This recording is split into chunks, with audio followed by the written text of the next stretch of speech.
I'm Barrie Cassidy. And I'm Tony Barrie. Welcome to Back Barries, a podcast from Guardian Australia. Well, this week Pauline Hanson did what political leaders do routinely. She fronted the National Press Club and exposed herself to questions for the first time in 30 years of politics. But as a clear measure of how she has transformed the political landscape, she got far more media coverage than most who came before her. And if it's news you were looking for, you got plenty of that. Here's a quick snapshot, and we'll spend a lot more time on this a little later on. But she wants an end to multiculturalism. She wants an end to a lot of things, actually. She wants an end to the SBS. She wants an end to a free ABC, an end to parental leave. Why should people get paid when they're not working, she said. She wants an end to pay rises, at least for now, because she says small businesses can't afford it. And just by the way, you can't sack anybody anymore, and workers are always on their mobile phones and they're lazy. She opposed wage increases just this week for the low-paid childcare workers. She wants new industrial relations laws because, as they stand, they're anti-business. Now, if anybody thinks all of that is a bit harsh, just keep in mind they are her policies. That's how she articulated them at the National Press Club. She announced them. I'm just passing them on. So, Tony, if you're a wage earner doing it tough, what's not to like about that? Yeah, it's interesting because until now she's been a wrecking ball or a truth teller for her supporters, which at 31% of the electoral roll, which is around 18.25 million, it's about 5.6 million, give or take a couple 100,000 voters. Now she's actually put a bit of a bullseye on the One Nation brand by having a few targets for the major parties to hit. What's going to be really fascinating to watch? Targets for the country to hit, I would have thought. These are impacting on the lives of every wage and salary earner in the country. Yeah, but until now, she hasn't really had a lot of policy prescriptions that the major parties could point to try and peel off those votes and bring those voters, the red One Nation voters and the blue One Nation voters, back into their respective columns. What's going to be really interesting is, will that matter? Alistair Campbell, who's fascinating, always talks about, how we're living in a post-truth, populism and polarisation world, the 3 Ps he always talks about. And post-truth, we're seeing a lot of that right now, and I think her speech to the press club was a classic example of that. There's a lot of counterintuitiveness to the One Nation voter. Will it influence those voters? She said some pretty outrageous things in the last few months, and it has not impacted her vote. So whether it does from now on will be, fascinating to watch.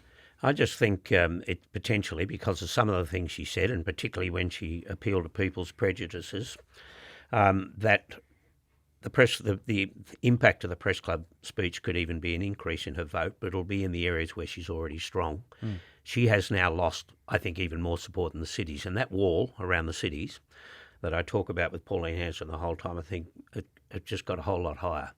It's now harder for her to penetrate the cities. Imagine those electorates now that have a high percentage of Indians and Chinese and Italians and Greeks and Vietnamese and Muslims, how much harder it's going to be for her to penetrate those seats, given what she said about multiculturalism. I think it's going to depend on what is the dominant narrative here. So we know from all our polling, 75% nominate cost of living in their top 3 issues, and its relationship to housing affordability and access to healthcare is the number 2 issue, sometimes number 3. Obviously, identity politics does play a role for a lot of people, but is it the dominant narrative? I mean, if you can't afford the basics and you feel like, I never will be able to afford them, the haves, the have-nots, and the never will haves we've now got in the Australian voting community. So if that is the dominant narrative and they feel that Pauline Hanson is their person to tear the system down and make it start again, then I'm not sure some of these identity issues will be as influential over the vote. But I think some issues like abortion, and Malcolm Roberts has sort of doubled down on it, and one of my friends sort of said, Icarus syndrome, they're now, there's now this certain invincibility in some of the One Nation inner sanctum where they're already sort of getting ready for government, that they're now sort of pushing out the boat a little bit further than they should be. My sense is these are dangerous issues for them to be going, to be articulating a position on, and it will start suppressing their vote, is my sense. But it's very counterintuitive. If any political leader in this country, Anthony Albanese, Jim Chalmers, Angus Taylor, Matt Canavan, declared no wage increases into the foreseeable future. We're going to take away parental leave. We're going to close down SBS. We're going to take away all of the subsidies around renewable energy. Climate change is a hoax. You don't think that would be front page lead in all of the newspapers around the country? And if Anthony Albanese said of workers that they're always on their mobile phones and they're lazy, not saying some of them, she just said straight out, that's what workers are, they're lazy. You don't think that'd be front page lead around the country? There are double standards being applied to Pauline Hanson the whole time. Well, I think she's getting quite a lot of scrutiny, but I think we've got to be careful. Do we look at this through the prism of mainstream legacy media, or do we look at also what's happening in social digital media, the various podcasts and other social media influencers, of which there's quite a lot? And I think some of the major parties are still making the mistake of just looking to the front page of the newspaper and thinking this is the biggest issue and we need to respond to this. But why? No, my question is, why isn't the mainstream media doing it? Why aren't they treating it? Why do they not find it surprising that she wants to do all of these things? And why is that inconsistency in terms of raising the living standards of ordinary Australians not being pointed out? Yeah, I think it has got a lot of coverage, and I think a lot of it has been pretty negative, was my sense of it. I didn't see the lazy thing that she called workers lazy picked up anywhere, maybe on social media somewhere. I'll give you one example. It was a content-rich speech, you must confess. Yeah, it though. was, I made that point. If it's the news you're looking for, there was plenty of it if you wanted it. There was this one analysis in a major newspaper. She wasn't slick. She constantly contradicted herself. She mangled her words, but there was a but. A but was coming. She didn't lose her cool. She didn't self-implode, therefore the One Nation juggernaut probably hasn't peaked. So there's the judgment. Provided you don't self-implode, then the likelihood you're still picking up votes. Would you make that judgment about Angus Taylor or Anthony Albanese? Oh, he went to the press club and he didn't self-implode. Therefore his popularity is likely to go up. It's a nonsense. No, I think she reached minimum expectations insofar as, she went into the lion's den. Everybody was like, all the doyens of the press gallery were there, the big hitters. They all threw up questions to her and she didn't buckle. But who does? Well, that was the test for her, if she had of. But nobody does. The political leaders don't go to the press club and buckle. So why is it a tick for Pauline Hanson that she didn't buckle? Yeah, I'd buckle if I was speaking of the NPC. But I think, in terms of is she reaching minimum expectations amongst her 31% supporters, I suspect she did. The question now is, with those sort of targets or bullseyes that she's given her opponents to try and start narrow casting in on, and will that start impacting her vote? My tummy compass says it will, and she's peaked, but I would not bet a serious amount of money on it. Yeah, but again, it's the double standards that I was talking about, and I'll give you another example. And Raphael Epstein raised it on Insiders last Sunday, and he said when Pauline Hanson said there are no good Muslims, he said ask yourself, and Raph is Jewish, and he said ask yourself if she had said there are no good Jews, the impact in the media would have been far greater than it was. When she had that to say about Muslims. In fact, there would be some, I'm sure, would be saying that she should be investigated under hate laws for that. It's that kind of thing, I think, that's starting to irritate people who are opposed to Pauline Hanson and her party. Her vote at the time was 27%, and now it's 31%. Yeah. So again, this counterintuitiveness.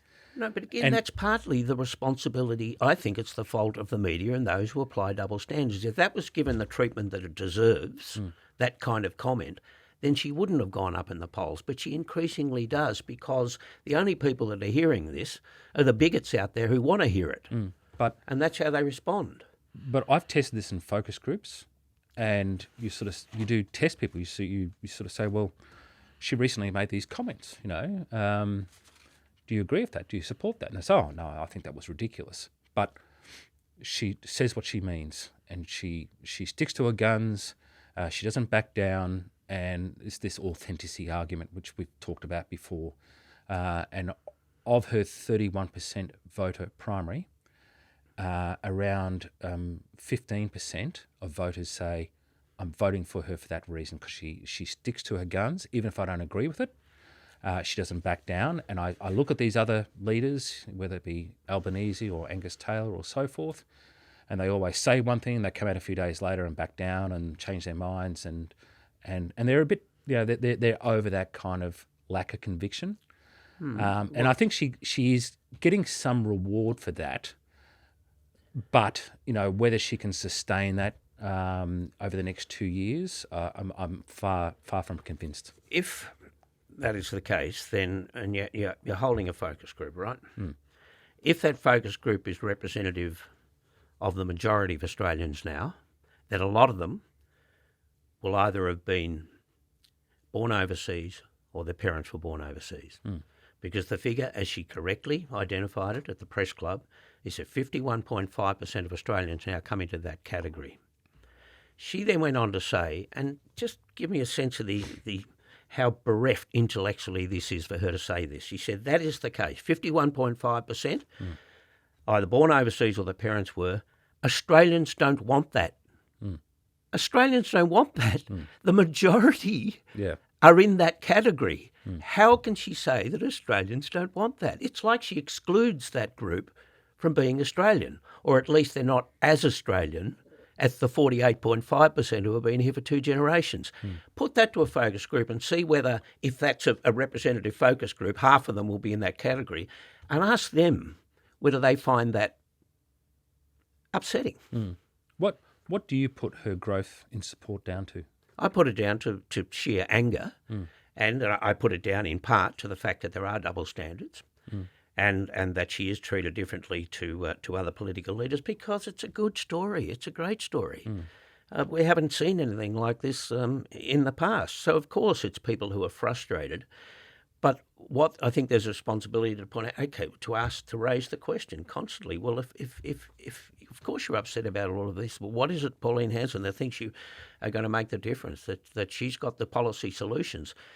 She was asked about tax policy. I don't know whether they have the quote here, but it was almost incomprehensible. She said that I haven't put my head to it at the moment.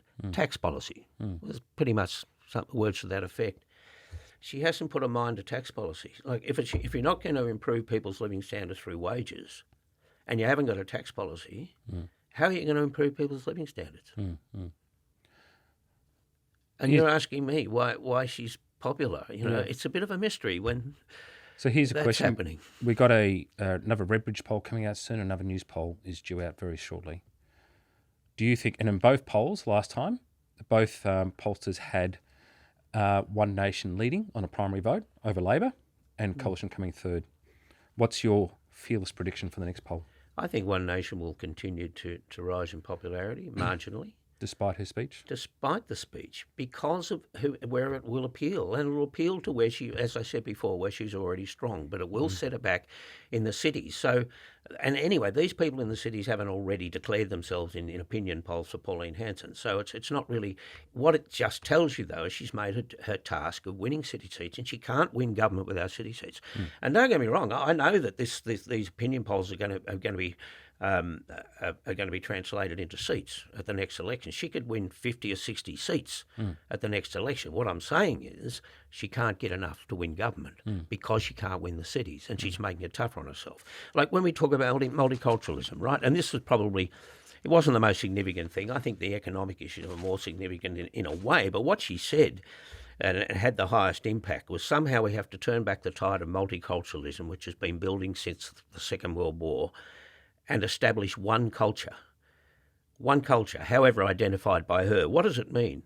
That all migrants have to now disregard their languages, their costumes, their festivals, their food, their lifestyles, their religions. What is it about, unless you're Judeo-Christian, you have to rid yourself. What is it? She's never spelled it out.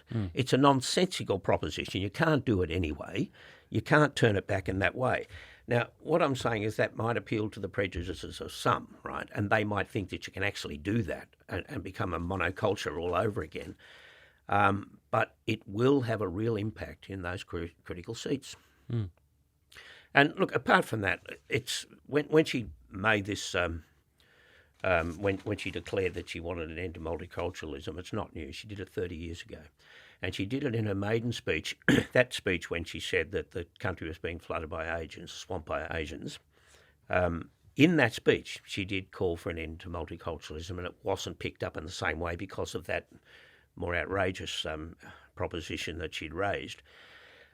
Paul Keating, who at the time was the immediate past Prime Minister, he'd left Parliament, but this is how he responded. He said really quite immediately, but vigorously, this is what he said: the idea that a modern nation can wind back many decades of multiculturalism and retreat to a single culture is an illusion. Such an approach is rooted in fear and prejudice rather than realistic governance. But then he went on to put it in a global context as well, which I think is worth recalling. He said, merely by trying to do so, you would severely harm Australia's reputation in the Southeast Asian region and, by extension, our economic prosperity. In other words, we would become a pariah in our own backyard at a time when really establishing strong relationships with the Southeast Asian nations is more important than ever before because of the role the US is now playing on the world stage and the threat from China and so on. So I really think that's the kind of response that is required. Bob Hawke did it when John Howard first talked about having a discriminatory immigration policy, having specifically fewer Chinese, fewer Asians. And Barrie, just as interesting as the speech itself, I thought was some of the events that happened following, post-reactions and so forth. The obvious one was the banner coming down during the speech itself. I can remember thinking as I was watching it, that was immature and stupid and pushing voters into the arms of one nation, these people who feel like she's being cancelled or silenced. Counterproductive, yeah. Counterproductive. And then when I found out... Played into the persecution complex thing. Yeah. And then, of course, when I found out Get Up took responsibility for it, it all made sense to me. And but I think it was just a self-defeating tactic that, her advisors couldn't have been more delighted with that stunt. I mean, the message itself, as we discussed, is effective on those red One Nation voters in particular.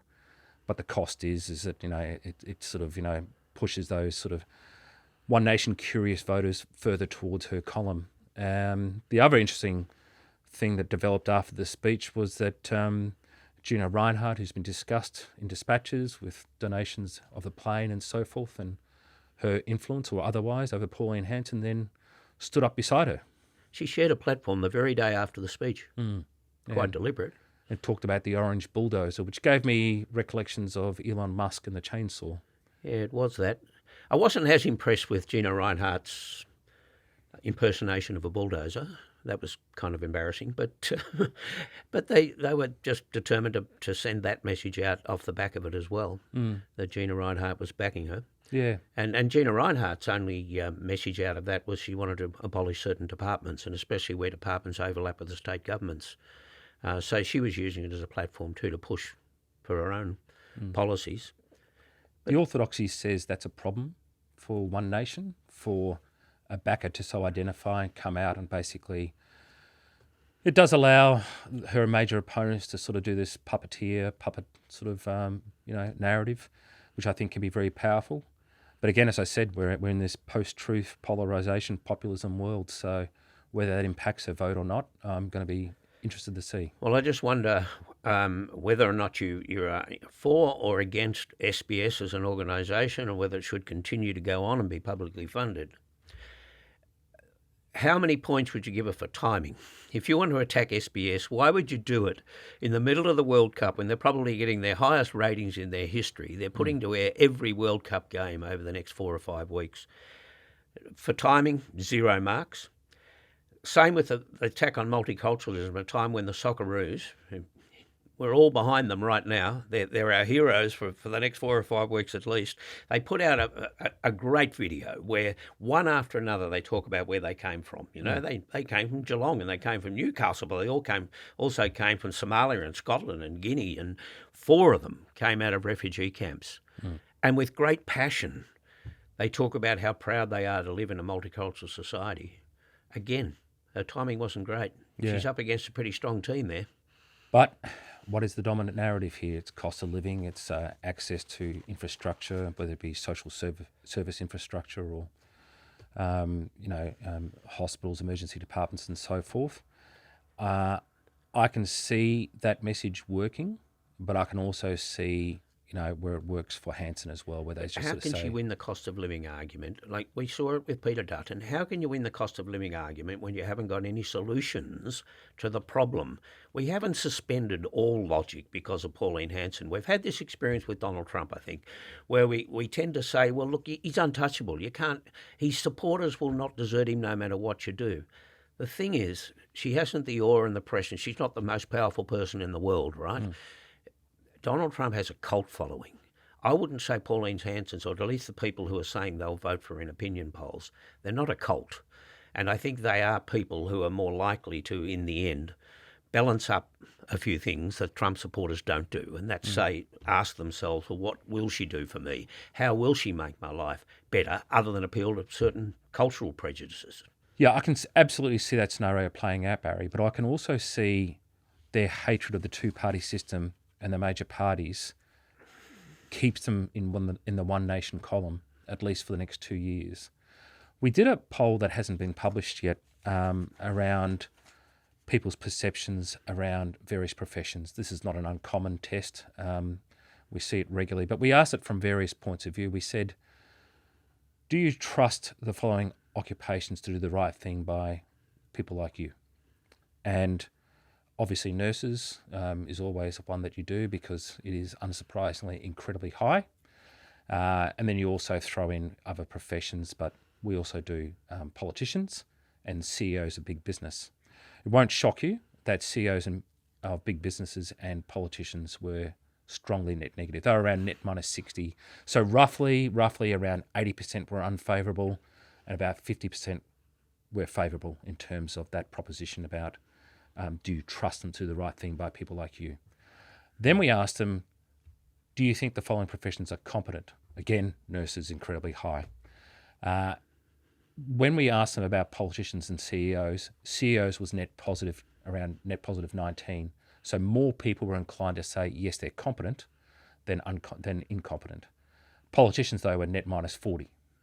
So in other words, they look at CEOs and think, I don't trust you, mate, which is this general distrust of all institutions, which is, this, anti-establishment political growth, which One Nation is. We don't trust you to do the right thing, but we actually think you're quite competent at what you do. But then they look at politicians and they think, mate, I don't trust you, and I think you're incompetent. What do they say about the media?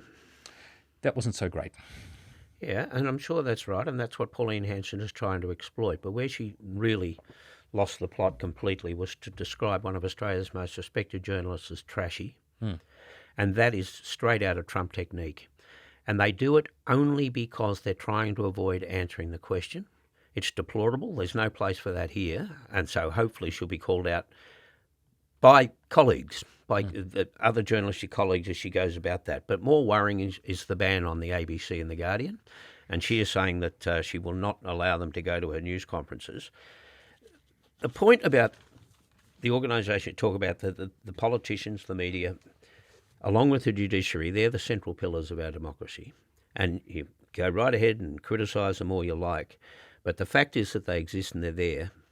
The media's there to hold the powerful to account, and they do their job most of the time very well. But the media likes to remind the country of the important role that they play in the process, and they do, and they should remind us of that.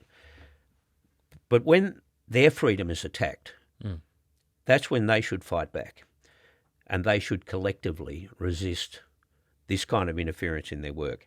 How can any journalist go to a news conference while some of their colleagues are being locked out? In the United States, we saw a great weakness in the media generally as the Trump phenomena unfolded. But here in Australia, I think they've got an obligation, whether it be the Parliamentary Press Gallery, the National Press Club, the unions have spoken out against it, the media organisations themselves. I think they've got to make it clear to Pauline Hanson that it's one in, or all out. And I just hope that they eventually respond to that before the election campaign arrives, before you tackle these issues in the white-hot atmosphere of an election campaign. It's like every time debates come up, they wait until the election campaign starts, and then they have a debate about the debate and how it's going to be conducted in that atmosphere. Have this discussion beforehand. If you feel strongly enough about the issue, tell Pauline Hanson now. Tell her that if you lock any section of the media out, we're all out. Yeah, I think talking about the ABC, and I'll preface this by saying I'm the beneficiary of many ABC invites on a lot of their programs, and I have professional and personal relationships with ABC producers and journalists and so forth. So I'm not making a personal observation here. But in the last poll that we did for the Fin Review, we test, politicians' names, individuals. 1 month we did the Reserve Bank of Australia, which was net positive +1. We did the ABC last month, and they were net +14, which I've got to say in this day and age is actually quite high for any institution, going back to that lack of trust in all institutions. You got that finding at a focus group? No, that was in a quantitative survey of Australian voters. Net +14. It used to be a lot higher, so it's come back a bit, but it's still in net positive territory. However, when you looked at the voter crosstabs, it was positive with Greens voters and Labor voters, strongly net positive in the +30, +40 sort of range. But amongst those voting One Nation, which is almost a third of the population, and the Coalition, which is around 20%, so combined 51% on that particular poll, it was strongly net negative. Amongst One Nation voters, it was net -45. So I would, consistent with what I've said before, I think she's got a significant campaign apparatus, including pollsters. I would suspect American pollsters are assisting her there. And she's got this data which says that, your supporters don't watch or listen to the ABC. And therefore, Therefore, you lock them out of news conferences. No, I'm not saying that's right. I'm saying... Deny them their chance to do I'm not talking about the morality duty of it or the ethics of it. I'm just saying that her strategists are obviously looking at this and sort of saying we're losing nothing by not communicating to the ABC audience because they're not watching, they're not listening. Well, that's certainly not true in the country, and that's where most of her supporters are. That's probably, perversely, where the ABC is more popular and people are more reliant on it. No, it was more popular, and I can tell you in the regions, it's that's where most of the collapse in its support has been. And I'm from regional Queensland, so I've very fond memories of the ABC playing a very dominant role in the media landscape up there. But at the moment, their numbers are really collapsing in the regions amongst their voters. Particularly in the regions, but across the board. So, there's also an argument as to why, the ABC are effectively isolating half their audience, but there's also an argument as to, why they have chosen to not engage with that particular media organisation. Yeah, and they can't be allowed to get away with it because it's too important. It's way too important. Pauline Hanson constantly talks about, she's the persecuted one. She talked about the constant pile-on in her press club address. And yet, on the other hand, she says, I'm accountable. I'm only too happy to be accountable to the media, her media, the ones that she chooses. Well, just on that, we got an email this week from Rod Wise, who said he watches and enjoys the podcast every week. However, he's getting concerned over Barrie's growing antipathy towards One Nation, and particularly Pauline Hanson. It's becoming a bit unhinged. It's obvious he has little respect for Hanson and is clearly struggling to understand the surge in One Nation support. He seems unable or unwilling to acknowledge that there's been a major shift in Australian politics. I don't think we've done a podcast that I haven't mentioned that this is an earthquake, that we haven't had a political development like this ever. I'm constantly talking about the fact that I do acknowledge there's been a major shift in Australian politics. I absolutely accept that. The other thing he says is at least he has abandoned his weekly update on dodgy One Nation behaviour. I'll always call that One Nation dodgy behaviour. I certainly haven't dropped that. So look, let me just repeat that I do accept, and I'm trying to get my head around, the fact that One Nation is now the major political party on primary votes in this country. That doesn't mean that that will translate to government, and I still don't believe it will. But I do accept there's been a major shift. Okay, we'll take a break, and when we come back, we'll talk about the back down on the budget measures. All right, well, the government's announced a couple of backdowns this week on the budget measures and on the NDIS, which we should mention as well. A bit of a change in how some of these people who are clearly eligible for some support are going to be calculated.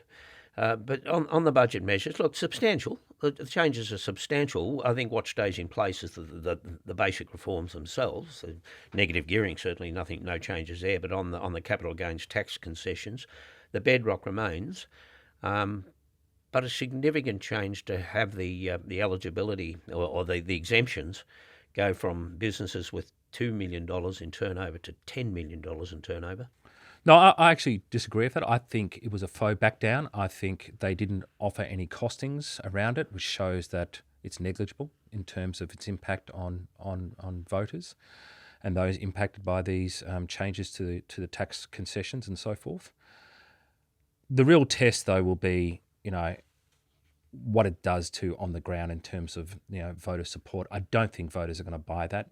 Those who are impacted by it, whether they have shareholdings or their children have shares as a form of savings instead of bank accounts, that's what's going to be the most influential on the vote moving forward. But the opposition coming from a small business was loud. It was quite visible, and they've done something about that. And how can they go any further? Like, I was just looking up some figures on this, and the fact is that when you're talking about Australian businesses, 62% of Australian businesses are sole traders. They're people who are just operating on their own. You go from $2 million turnover to $10 million turnover. So that takes you in a territory where businesses can employ between 40 and 50 people. They're not small businesses. That's medium-sized businesses.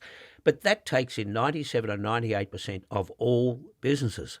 So for the business groups now to be saying that doesn't go far enough, what they're actually saying is exempt business altogether. Yeah, but I think, again, this is the consistency that voters are looking for in their politicians and why they're drawn to someone who's seen to speak the truth. And we can debate whether or not, that's accurate or not, but that is where voters are at right now. And Albanese spent several years denying there was any intention to do this, saying there wasn't any need to do it, and then suddenly turns around and does it. And now that he's backing down, and I know I'm sounding like I'm contradicting myself, I think there's a danger now for him in being perceived to back down, because they're like, well, hang on, for 5 years you were telling me you didn't need to do it. Then suddenly, out of nowhere on the budget night, you said, oh, no, we do need to do it. And the reason is intergenerational inequity, which, by the way, has been existing for a decade or more. And then after a month of insisting you didn't need to make any change, now you've announced you're making change, albeit, not a particularly major change. And that's where voters go, you don't have any conviction, mate. You don't believe in anything. Or even a more telling criticism that you didn't get it right. Yeah. You didn't get it right the first time around. So that goes to efficiency as well. Yeah. Their justification for that is, look, pre-budget, there's a limited amount of people that you can draw into the process because I like to keep these things secret. Well, maybe you don't need to. Maybe you do need to have the debate and get it right before you make the announcement, so that you then don't have to go through this painful process afterwards of making changes. Interesting, though, it shows you that maybe the impact on small businesses was exaggerated to an extent, because they've made all of these changes. They've gone from 2 million to 10 million, and yet the loss in revenue is not great. It's 8 million overall, but the loss in revenue is about $500 million or something, maybe even less than that. So it's not a great hit to the revenue, but it does at least satisfy some of the complainants. I still think the biggest problem Albanese's got is this perception that he's a liar. I can't think of any Prime Minister that's got away with it. And I think he felt that with a weakened opposition, he could do it. Of course, the opposition being the coalition, the official opposition being the coalition, but they have a shadow opposition now. And that's Pauline Hanson, who's more effective. And she ran that ad during State of Origin prime time, which wouldn't have been cheap, Fire the Liar. Yep. And, she's produced another ad just in this week. That's a 2-minute ad. It's obviously for social media. I've got to say, it's that pretty slick. Do you think it's Australian made? No. I'm not saying Australians can't make great ads, but it's pretty slick. It is one of the better political ads I've seen in Australia. 2 minutes, theme music tapping into the negative mood sentiment. It looks like a very professional American campaign outfit. Creative agency produced it. It looks like it's been researched of focus groups and quant. It hits all the sort of targets and bullseyes. And it's, but it's also just, reinforcing this voter prejudice that Anthony Albanese can't be trusted. And trust is the most important commodity for any politician. At the end of the day, Prime Ministers, it's a character test. And that's what they hung ScoMo on, that he couldn't be trusted. They smashed his integrity. And now you can see his opponents are doing it to Albanese. Tim Wilson was a bit mischievous this week, which I know is hard to believe from Tim Wilson. But, he was doing an interview with Mark Butler, and he kept on saying, well, you're the next Prime Minister, you're the next Prime Minister. Now, my view is a lot of the Labor hardheads, and Don Farrell is one of the most influential figures in the Labor Party. They lived through the Rudd-Gillard debacle. That basically gifted government to Tony Abbott. That's not to take anything away from Tony Abbott's campaign performance, but it was a rare, opportunity for with Labor imploding like they did. Tim Wilson has predicted, hasn't he, that Anthony Albanese will be gone by the end of the year and Mark Butler will be Prime Minister? Yeah, I can see Albanese's numbers crashing, but I just think those Labor hardheads who lived through the Rudd-Gillard debacle will never, ever allow that to happen. That's no more valuable a prediction as me saying that he won't be in the next Parliament and Zoe Daniel will beat him at the election. It's worthless as a prediction coming from Tim Wilson when he's talking about an opposition, an opponent in that way. On the NDIS, and I really do think that, again, this is another back down. The algorithms are not working, right? They're not fair. They're not giving people proper judgments. And again, they're dealing with the most vulnerable of Australians. You'd think that they'd allow humans to make some of these judgments rather than rely on arithmetic, which is limited in how it judges people. I have sympathy for the government on this because I know it was getting out of control and something had to be done. And I've just make the observation that the same media that was going on about NDIS and how it was unaffordable and inefficient, whatever, the parts of the media now finding the case studies to say how cruel this government is, which is a bit hypocritical. But nevertheless, they've got to get this one right. They've got to get it right. And people with genuine disabilities shouldn't be able to come forward and say, well, why aren't I getting these benefits? It's and now to fall back on the algorithms and say, well, they've got to look again at that. That's a bad look as well. Yeah. Okay, well, that's the program for this week. The podcast was made on the sovereign lands of the Wurundjeri people. It was produced by Daniel Simo and Karishma Luthria. The executive producer is Hannah Parks. I'm Barrie Cassidy. And I'm Tony Barrie. And this is Back Barries, a Guardian Australia podcast.